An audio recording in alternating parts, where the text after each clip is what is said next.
Good morning, dear students. Question answer of lesson 10. First question is what displeased Swami and why?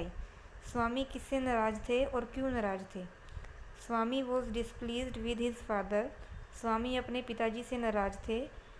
क्यों नाराज थे? Because his father did not let him go outside. क्योंकि स्वामी के पिताजी ने स्वामी को बाहर जाने नहीं दिया था. Second question is why did father say to Swami, How many days is it since you touched your books? पिताजी ने स्वामी से ऐसा क्यों कहा कि तुम्हें कितने दिन हो गए हैं तुमने तुम्हारी बुक को टच किया हो? ऐसा क्यों कहा था?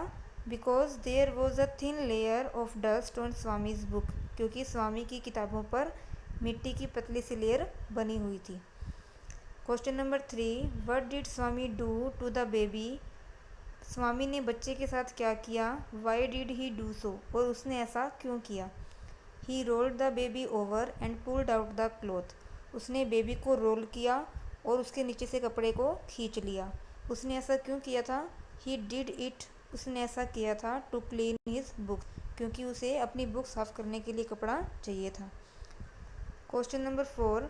What did Swami want to know from his father in order to solve the sum? Swami अपने पिताजी से सम को सोल्व करने के लिए, जो पिताजी ने सम दिया था उसे सोल्व करने के लिए वो क्या जानना चाहता था अपने पिताजी से? स्वामी वांटेड टू नो. स्वामी जानना चाहता था फ्रॉम हिज फादर, अपने पिताजी से, that.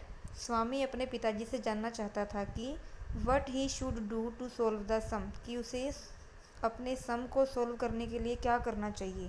Plus minus multiply divide क्या करना चाहिए उसे समझ में नहीं आ रहा था. Question number 5. Why did father say to Swami? पिताजी ने स्वामी से ऐसा क्यों कहा? You seem to be a big idiot. तुम तो एक बहुत बड़े इडियट दिखते हो. ऐसा क्यों कहा था? Because he was unable to solve the sum. क्योंकि वह सम को सोल्व नहीं कर पा रहा था. सिंपल सा सम था लेकिन उसे समझ में नहीं आ रहा था. आपने इन क्वेश्चन आंसर्स को फेयर नोटबुक में साफ साफ राइटिंग में राइट करने हैं और इन्हें लर्न भी करने हैं.